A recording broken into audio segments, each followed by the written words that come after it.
back with another movie review, and I recently just saw The Invisible Man. So The Invisible Man is a remake of an old classic film about a guy who was invisible, and this is now the remake of it. And I just want to say right off the bat, when I saw the trailers for this, I thought automatically that this was a really cool new twist on this that I think could work.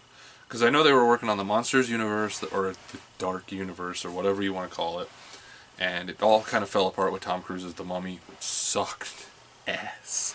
And now we're back doing this film, which is another classic like monster remake, and now we're back talking about that.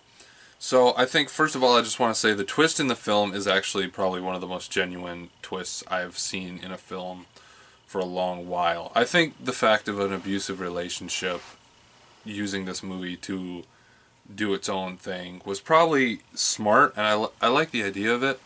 And I think the best thing about this movie was you were constantly looking over your shoulder. Not at like the world outside the movie, but it felt like you were constantly just wondering, was she talking to herself? Was this dude actually there? Is she just going crazy? And there was a lot of things in this movie that kind of just made me think, like, is she actually crazy? Are things happening to her? Or is this just the guy as like inside her head? Like, I did think at one point that he was just not there, and it was just her losing her mind. I really did at some points. And then there were some points where I saw some things that were happening, and it was kind of just like, maybe this is happening. Maybe she is not crazy. And at one point you finally find out that she's not crazy. And I think the interesting thing, like, versus the old movie to the new movie, of how it was done. And I'm going to talk about that, because this is a spoiler review.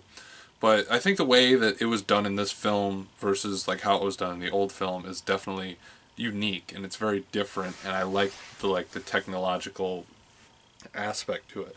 The guy who was the abusive asshole in this movie was like an optical engineer, and he was like one of the best in the world.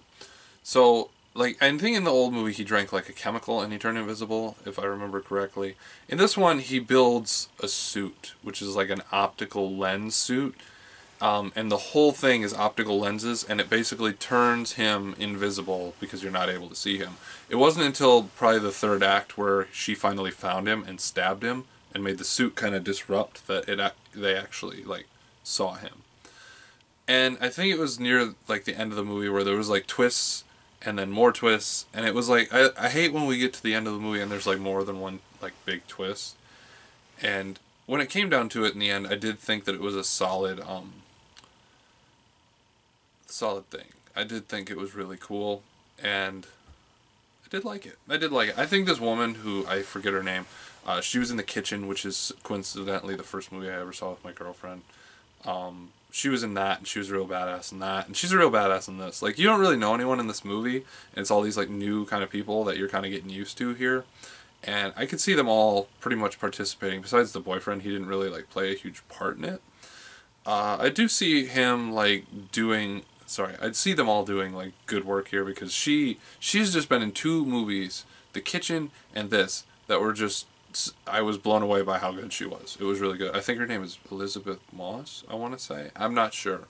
I did think this movie was super solid though. It was definitely, it gave me jumps, it gave me chills, it made me like feel uneasy the whole time, because you never really knew what was happening, whether she was just making herself look crazy and shit was happening, and that's just, you know, the end of it, you know. It's just kind of a question to that. So, guys, I think The Invisible Man is really good, and I'm going to give it a, I'm trying to think of something I could use for this rating. I'm going to give it 9.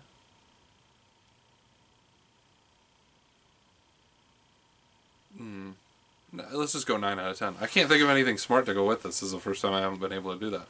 9 out of 10, though. Solid movie. Alright guys, have you seen The Invisible Man? Be sure to comment down below, let me know. And as always, if you like what you've seen here and you want to see more, hit like, smash subscribe, and comment whatever you'd like down below. I will see you guys next time with a brand new video. Goodbye guys.